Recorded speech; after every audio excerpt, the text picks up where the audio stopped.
Well, we are back from our holiday. We've been back at work for 3 days now. This is the third day.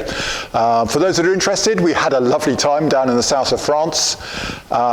Spoilt initially by the fact that the dogs couldn't be with us. And bearing in mind we were staying in a vineyard that was a good area for hunting sangliers, the wild boar. So it was a perfect place for dogs to be roaming. But we hadn't spotted that our rabies vaccine was only valid for 1 year, whereas we had just assumed it was 3 years. We've never heard of a 1-year rabies vaccine. Anyway, we got to the border crossing and got turned away, so we came back home, and our good friend Simon, thank you Simon, looked after them and house sitter for 2 weeks. Apparently he's exhausted. They've completely exhausted him. So that was our holiday, great time. Didn't really see much in the way of cars. We saw a couple of sort of navigational runs, I guess is what you call them. Although on the first Saturday, we got there in the morning, mid-afternoon, and as we climbed up the hill about 2 kilometers from our vineyard, there was a time control board sitting there on the right. And indeed, that night, I was very aware of traffic noise. And I said to Emma on Sunday morning, that was odd, I didn't expect to get traffic noise here. But that was the only traffic noise we ever heard, so definitely somebody was out rallying on Saturday night. But then we saw a couple of navigational runs, posh stuff. The first one was a lot of interesting cars, not necessarily historic, although there were historics there. There were TRs and MGs, Porsche 911s, and I think there might have been some more modern machinery, but maybe not. That came past us on the road into Apt, and then one morning, probably a week ago now, I went off for a cycle ride, which was jolly tough in those hilly bits round Mont Ventoux, if anyone wants to know roughly what we could see Mont Ventoux from our window. And I went out for my cycle ride, and a host of Renault Alpines came past, the modern one. So I stood by the side of the road and gave them a cheery wave for 10 minutes until the last one came through. And that was really the only interesting stuff we saw, wasn't it, Emma? Oh, there was another neighbouring vineyard that had a huge amount of old machinery, mostly American Jeeps, I think it was, from the sort of 50s and 60s, plus what I presume to be some French camionettes, light trucks, which must have been used for the harvest at some point. But there must have been 15 cars parked up down round his what do they call them in French? MAS, M-A-S. They call it a MAS probably. So down around his farm there. So that was it really. Nothing much else motoring wise. So what have we got on here? Well, whilst we're on the topic of holiday, the V70. So the V70 gave us one short concern and then one slightly longer one. They were going through into Apt early on in the holiday. We went over a sleeping policeman slightly too fast at about 20 miles an hour. Sleeping policeman, a road hump for traffic calming. And after that, there was this strange rattle for about 3 days, and it seemed to move. So, engine mounts, not really. Exhaust, definitely not. Anti-roll bar was my next port of call, which does seem to be a bit close at the back, but to me it wasn't at the back, it was the right-hand front. Anyway, about 3 days later, we went over another sleeping policeman, just slightly too fast, and since then it's disappeared. So I suspect it was probably old mud from last winter that got shook off the plastic pans underneath the car and then just detached itself and disappeared. So that's sorted. Much nicer having a car that didn't knock. But then we did notice that we were getting through coolant. We are getting through coolant. So we did 1,500 kilometres on Saturday, 16 hours in the car. And we're now dropped down to the minimum coolant level again. I can see no drips. There's no dampness in the carpets inside. So we're going to send it off to John Sperling, and he's going to pressure test it for us and see if that does point to a loss of fluid. So that's it. Otherwise, V70, oh, gorgeous. We averaged 53 miles per gallon for the 1,500 kilometres down, and almost exactly the same for the 1,500 kilometres back up again. So 53 miles per gallon. And we had fuel strike in France on the last day. So we were kind of hoping to get home on 1 tank of fuel, which we did, until we got back into the UK and could fill up again. So that was that. Richard's car, just before we went away, you may recall the last time we talked about Richard's Stag, everything is sorted, it's all legal and running nicely, except that you just need like 4 or 5 mil of choke on, otherwise it goes over lean and is very unhappy. Well, I took the 2 dashpots out of the Strombergs, and the left-hand Stromberg, the needle was definitely a good 0.5 mil proud. So I put that back down so it was level with the bottom of the slide. And that has improved it, but it's still just a touch lean. Now, my uncle, who in a previous life worked for Les Leston actually, and Chris Courtney. So great names from the 1960s racing scene down in the south of England. Brands Hatch. If you look up Brands Hatch, Chris Courtney, and Brands Hatch, Les Leston, you'll see them all over the place. Clive worked with them for a long time in carburettors, and he pointed out that you can, of course, gently drift down the jet in the Stromberg to lower the jet. Now, I'm just trying to think how I can do that so it's accurately lowered on both sides, because, of course, if you go too far, then it's carburetor out and you've got to get it back again, drift it back. So I'm just thinking about that. What I might do is try and tap the needles slightly recessed into the slide instead. We'll see. So that's Richard's car. In the workshop, so right now we've got Mike's Pee-wee is over at Brian's having a load of bodywork done. I've got some pictures of that actually. So yeah, look at these pictures.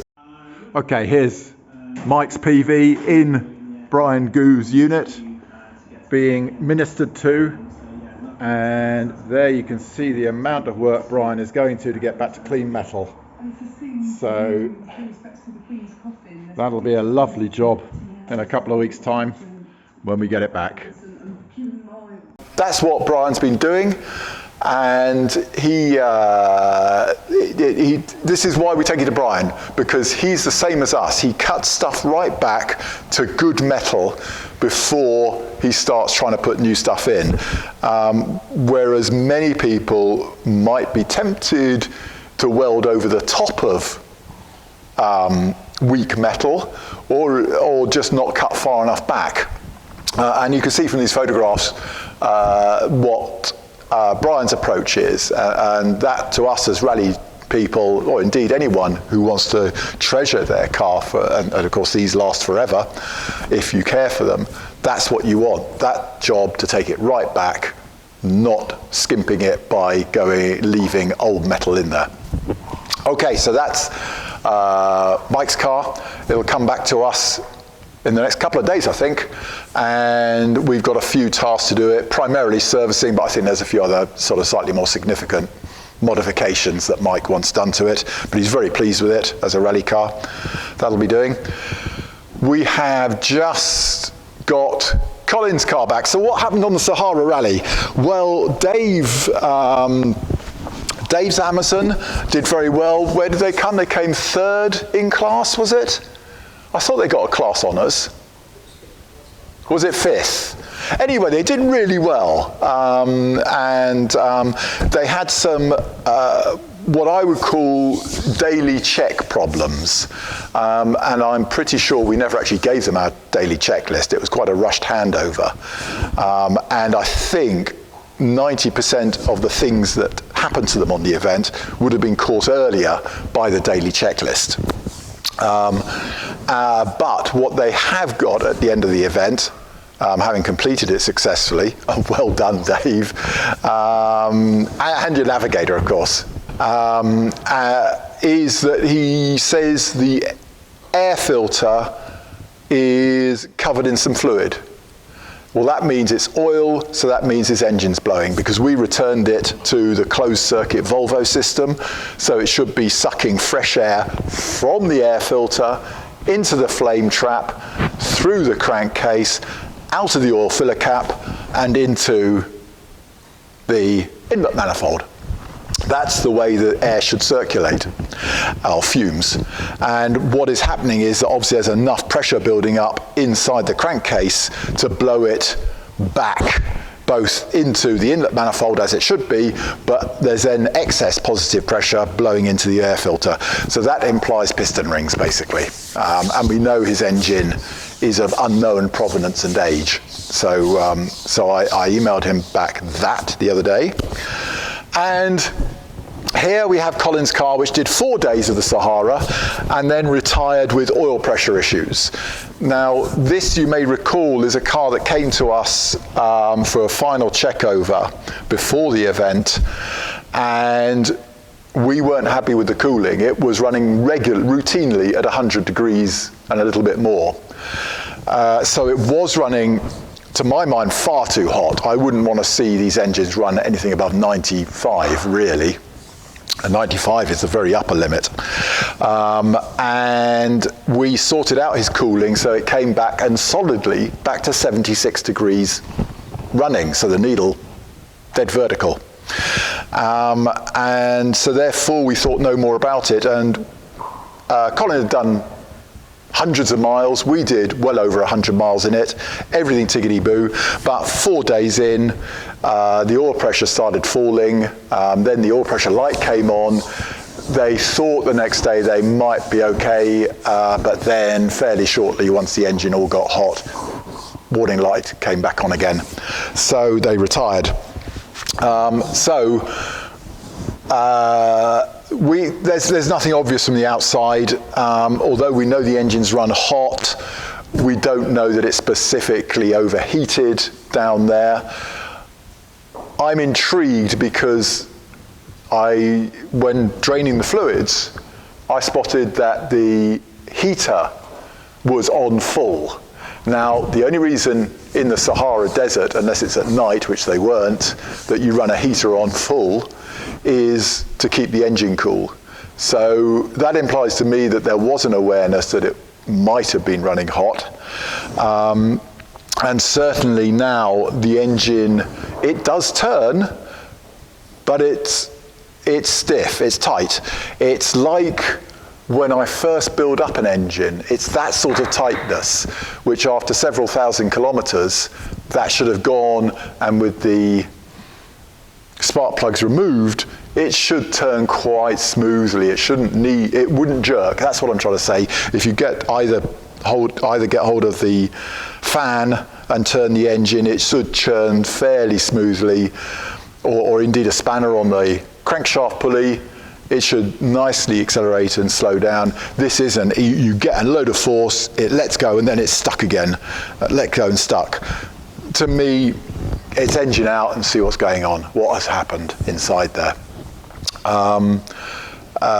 So yeah, that's what Colins Car is here for. Otherwise, he was really delighted. There were people congratulating him on the preparation of his car, and indeed bearing in mind that, of course, on these big rallies, there are a significant number of owners who haven't driven the car before it was shipped. Either they've never driven the car and it's brand new to them and they turn up, or they just haven't done a few hundred miles around their local lanes before having it shipped out to make sure the car actually works. That's, to us, an unbelievable failure. I can't think why people would not drive their car before shipping it out to a major rally to check that everything was working as it should do, everything was to hand, navigator was comfortable, all these things. There's a huge amount of problems the sweep crew have to sort out at the start of an event just because people haven't been out in their car.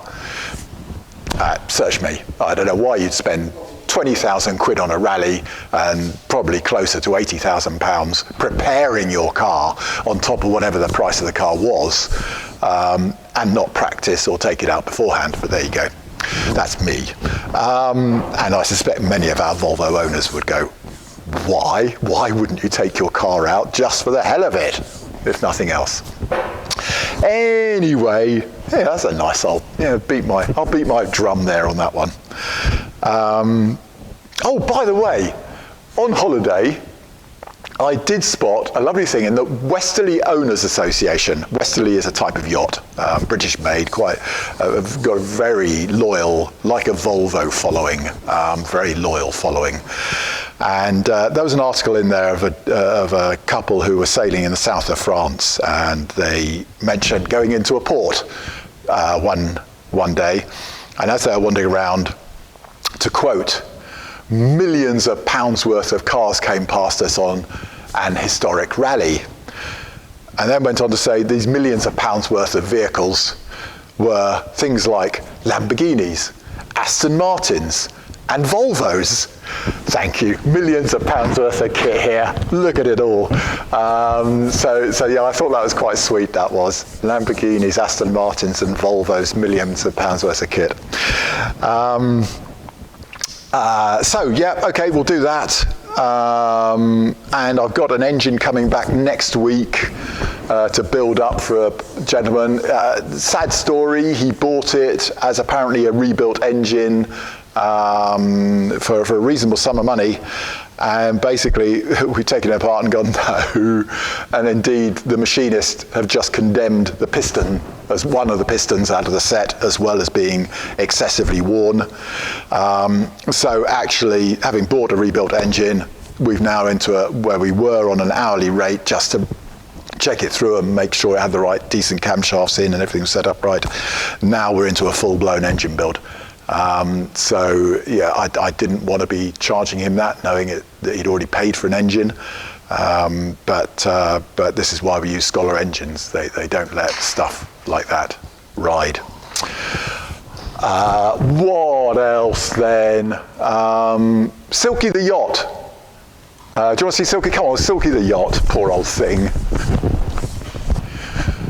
Okay, so Silky, cobwebs on it. Really pleased to say it's staying in the family. Oh look, there's a beautiful spider. Look at that. Go on, get back on board. You can stay on board there. So it's going to AJ, and he's taking it to Dublin. So I think on the 2nd of November, he's coming out, and we'll have to just sort of check it and prep it up, and off it will go to Dublin. So really delighted that it's staying in the family. Really didn't want this to go, bearing in mind that the amount of money time and effort and money we've invested in her. I didn't really want to sell it. That's quite such a loss. But if it's staying in the family, one can live with that. So that's that. I don't think there's anything else to talk about this week, is there? No, that's it. Well, it's, I guess that's goodbye from me and Diggy. And it's goodbye from him. The other one, by the way, we do have two Brittany's. Zippy is actually in the office. He says it's too cold to come out here. And as you can see, since my last news, the weather has turned quite a bit sharper. So it's definitely heavier layers of clothing. All right, cheerio. Talk to you next week. Thank you.